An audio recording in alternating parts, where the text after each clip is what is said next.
Welcome to another GTN Coaches Corner where we answer your questions. You can leave them below this video or any of our videos. Use the hashtag GTN Coaches Corner and we could be answering your question next week. So, on with our questions. First one, Even Nano says, hashtag GTN Coaches Corner. Hello again. I have a hard time with getting so many gels down in the marathon of an Ironman. I use the bike to eat as many solids as I can, no gels. But in the run, anything other than a gel makes me nauseous. But the gels make me nauseous too, mostly, because of how much sugar I had by then. By the fourth gel, just the idea of getting that down grosses me out and I end up underperforming or even bonking for not putting enough carbs in. How do I fix this? Basically what he's saying is everything he eats while he's running makes him feel nauseous. Well, I guess the first port of call on this is to train it, to keep working on it, maybe at lower intensities before you start ramping up the intensities. And also the second part is not all gels are created equal. There are very different tastes and textures to all sorts of different brands and their different gels that they provide. And even composition. Some of them have more fructose, more glucose, etc. So find the one that works for you in the right texture and taste that doesn't hit your stomach. But as Mark says, you do need to practice this. This is not something... The problem is that when you're training, you're only going for 2, 3, 4 hour sessions. You never do the 9 to 13 hours at the races. So you never get to that point where you're already relying on something that you've been using in training to get you through the next. You can eat a lot. You don't have to eat that much in training. So you do need to actively, consciously train this. You need to consciously take gels with you, even if you don't feel like you need them, and force them down so that you can train your body and your stomach to deal with this on race day, because it is something that you need to deal with. And it is a major performance enhancer to have enough sugars in your stomach throughout this. So it is well worth learning to do.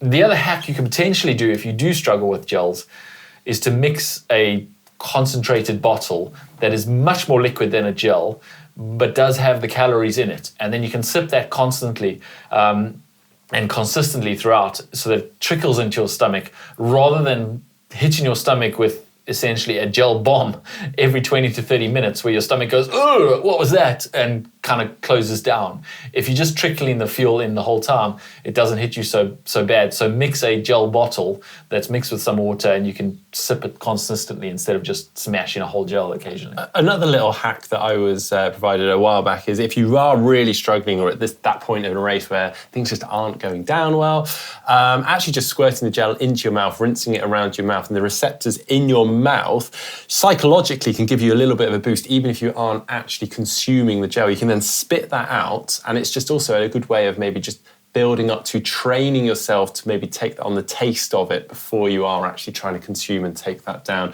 and then step by step hopefully get there. Yeah, you won't get many calories, but it does kind of hack your brain to make you think you're getting calories and you get a bit more energy out of yourself. Next question from Woob. Hashtag GTN Coaches Corner. Hi guys, I'm looking for some advice on fueling. I find myself very dependent on carbs when running. I seem to bonk very easily when going on group runs, say a half marathon easy run, I'll need 2 to 3 gels, whereas the other runners will have 1 or none. I'm training for London Marathon in 2025, aiming for 2 hours 43, so about 7 to 8 gels, but I end up getting through 4 to 5 gels per week just in training. The costs are adding up. Should I just accept that I'm fuel dependent, or should I look to adapt to fat or fat adapt? My stomach accepts most gels and I'm happy to take one every 20 minutes plus additional electrolytes. He's literally got the opposite problem to the previous. And that's kind of a good problem to have, because as we've just illustrated in the previous question, the other problem, not being able to take anything in, is far, far worse for your performance. And I guess the way to undo this is to make yourself better at metabolizing fat. So the way in which you would go about this is heading out perhaps in the morning, first thing, having not eaten overnight, or first thing in the morning, going for a short and steady run, and what it'll do is basically kick your body into utilizing your fat stores and get you better at doing that and more efficient at doing that. And therefore, hopefully over time, you might be less reliant on things like gels. However, it comes with a big caveat, because if you do that too often, it could start to hamper your training and your performance, because you're not actually able to train as hard or do as such long runs. So actually what we would suggest is just embrace this, really. Yeah, exactly. The thing with the fasted training is you can't do it later on in the day when you've already had carbs or you've already eaten something, because you go through, your body takes a while to do that switch between relying on carbs for fuel and then relying on fat for fuel. And in that switch, there's a big dip where you feel absolutely lousy, which is probably what you're feeling if you don't take in those carbs or those gels. But as Mark says, just embrace it. I know 4 to 5 gels a week does start to add up cost-wise, but buy them in bulk. You know you're going to use them all, and they're not that expensive. And if you look at it as an investment in your performance, in your London Marathon, probably between now and the London Marathon, you'll probably spend less than you actually spend on your London Marathon entry. So just invest. You invest in the running shoes, you invest in the race entry, and all the other things. Just see it as a cost. It's still less than your gym membership, and you're running. So yeah, absolutely. Right, next question from Master Apollo. I have 2 questions. I'm obsessed with data analytics. I'm training for my first 70.3 next year, and I'm looking at getting a CGM like Lingo. Is it worth the cost to be able to isolate my nutrients better for the 70.3, or is it overkill? Second question, I'm currently thinking about buying a Speedmax CFR tri-bike, currently on a Fuji Gran Fondo and Aero bars. Luckily, the price won't be a factor. Is this also overkill? I'm an avid rider and would be training on the tri-bike approximately 10 hours a week, but understand that it would be solo training moving forward. Okay, first question, CGM, continuous glucose monitor, is what he's talking about there. Something like a Super Sapiens or Lingo, where you basically attach it to your arm and it tells you what your blood glucose is, or thereabouts, consistently. To answer your question, yeah, actually, I do think it'll be overkill. As a newbie training for your first 70.3, you don't need to go into that at this point. You're far better off spending that time getting to know your power levels better, your heart rate zones a bit better, than you are looking at more numbers, adding more numbers to your equations and your analytics by looking at your glucose and your blood glucose. That's simply not necessary unless you are having blood glucose issues and you're having blood glucose drops.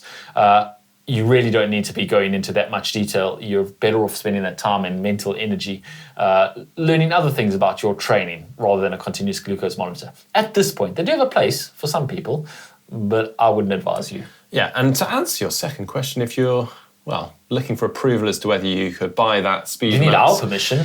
We say, yeah, go for it. You might want to get the approval of your wife or partner before you do that. Well, having ridden a Canyon Speedmax CFR, though, both of us, we would say absolutely it's a brilliant bike. You should definitely buy it. And your concern around riding with others and the need to ride solo, that isn't necessarily the case. You absolutely can ride in a group on a TT bike. Obviously, be mindful of the fact you're in a group, so no riding on the aero bars. But the beauty of the modern triathlon bikes is that with the electronic shifting is that you have the shifting both on the base bar and the aero bar. So you can absolutely ride on the base bar in a group and confidently change gear. And they are brilliant at handling, much better than the historic rule of no tri-bikes in a group was very much because tri-bikes traditionally had their shifters on the end of the extension. So to change gears, you'd have to take your hand off away from the brakes and shift. You don't have to do that anymore with electronic gears on a tri-bike. And so you very much can use your CFR, your Canyon Speedmax in that group ride. And so you absolutely should go buy one. All right, next question, multiple questions actually, from Jay Relford. I ran my first half marathon this Sunday with a time of 2:58. Well done. Which is pretty good for someone who can barely walk this time last year due to lower back surgery. Wow, well done. Post-race reflections left me with a few questions that hopefully you can answer. So 1, I know they say not to change anything on race day. However, when I put my shoes on the day of, they felt flat and had no bounce, which left me with some foot pain at about mile 4. Should I have worn the new pair of shoes in the corner that morning? Okay, let's answer one question at a time, and then we'll go on to number 2. You should have run in your new pair a few times before race morning. I wouldn't advise, the nothing new on race day rule is a rule for a reason. I wouldn't advise you put on a brand new pair of shoes for your race day. However, you just got your calculations a little bit wrong. You needed to get those new pair of shoes 2 to 3 weeks before. One of the simple pleasures in life is strapping on a almost new pair of shoes for race day, and that amazing feeling of just bouncing a little bit more than you were in training and feeling that little bit better. So don't forgo that entirely, but do get your new running shoes 2 to 3 weeks earlier so you can do 1 or 2 easy runs just to make sure they don't rub you in the wrong places or anything like that. Particularly as you had this injury and surgery a year prior, so probably should have been quite high on the priority list. But anyway, we'll on to question 2. I noticed throughout my training that I seemed to get slower as the time passed and the runs got longer, settling in at 13 minutes a mile roughly. How can I overcome that hurdle for a better time during the next half in 6 months' time? Okay, slowing as you go, as you get longer and longer, is pretty normal. Everyone's going to slow down the longer they go. However, if you're finding that you're running a really solid pace and it's rapidly dropping off in the back half of your long runs or the back half of your half marathon, what you're doing there is not pacing yourself particularly well. You will run an overall better average time or average speed if you are evenly paced throughout. If you finish that race at the same pace that you started that race, your overall would be better than if you go faster in the beginning and then your pace drops off at the end. So work on your pacing a little bit and you'll find that it goes a bit better. As far as sustaining a specific pace for longer, that is a well-constructed training program. That is making sure that you've trained for a specific amount in zone 2, you've got that aerobic base, you've trained a specific amount in zone 3 or even zone 4 where you're going to race your race so that you can sustain that effort level for the duration. If you've only touched that a few times and you're not sustained it for the duration in training or not done enough intervals at that, you just won't be able to and your pace will drop off. It's essentially not fit enough for the distance. But a well-constructed training program will get you to the point where you can run an evenly paced the entire run. Right, final question from them. During training, it was impossible to do zone 2 runs. My estimated lactate threshold is 173 BPM and everything besides a brisk walk shot my heart rate up to the high 160s almost immediately, and it felt like I ran the entire half at 170. Is there any way to fix this? Well, yeah, as we just said, a well-constructed training program. See, what's happening here is you're not very well trained at that zone 2, that aerobic base where your body is pretty uncomfortable. You've done a lot of your running where it feels like you're working well, and therefore you go back there the next time you go for a run. You do get very effective and efficient at that. And if you are sustaining 170 heart rate and your lactate threshold is 173 and you're sustaining 170 for a whole half marathon, you're pretty much spot on your pacing. However, your pacing is going to be a bit slower if you haven't optimized already the aerobic base underneath that. And so what you need to do is be pretty strict in training, some zone 2 training, some lower intensity training so that your body gets efficient and effective at that lower heart rate, so that when you do come to running at 170 beats per minute, you're going faster, if that makes sense. And the way to do that, as we said, is a well-constructed training program where you spend a fair amount of time limiting your heart rate so it doesn't go into that grey zone 3 zone. Cool. Right, final question, and we're going to rattle through this one really quickly. It comes from Mike Robinson, 2619. I'm going to just cut straight to it. He's basically asking about indoor training and the fact that he's now got an indoor trainer, which he calls a zombie bike because it goes nowhere. And he realises he doesn't know. I think it's a zombie bike because he brought it back to life. Because he says fine. He killed his frame by falling over at a traffic light, and his frame went onto a light post and broke. So now he just uses it on the trainer. I mean, condolences for the loss of your bike, but I'm glad you managed to bring it back to life. He realised he has no idea how much maintenance is required for that zombie bike. So, some quick tips for anyone with an indoor trainer and wondering how they maintain it. First and foremost, you're going to be sweating a lot over that bike. So, you want to make sure that you're covering up the front of the bike and where the bearings essentially are, in particular, that headset bearing area. So, either a towel or you can get these turbo trainer kind of things that strap onto the bike and then strap right back to the seat post and sit there nicely in place and catch all the sweat. The other thing in terms of oiling your chain and your group set, you don't need to do this as much as you would if you're riding outside, but you will need to from time to time. What you might find actually, if you're training in a garage or you have a dog in your house like I do, it will pick rubbish up like dog hairs and things, and you might want to just occasionally clean that chain because that is going to be slowing you down and also rubbing and wearing out your components. Yeah, if you're seeing some white crusty stuff around your bolts and around your head tube and stuff, you're not keeping your bike clean enough. You do need to give it a good wash once in a while. I would suggest that if you are keeping it in the indoors indefinitely, you no longer need a wet lube or anything that's going to survive outdoors. So clean that chain really well, properly, take everything off it, and then put a wax lube on. It will grab less of the dog hair and various other things that are floating around your house and dust and dirt. And it will keep your chain lubed. You won't have to worry about the rain washing it away or anything like that. So use a dry lube in the indoors.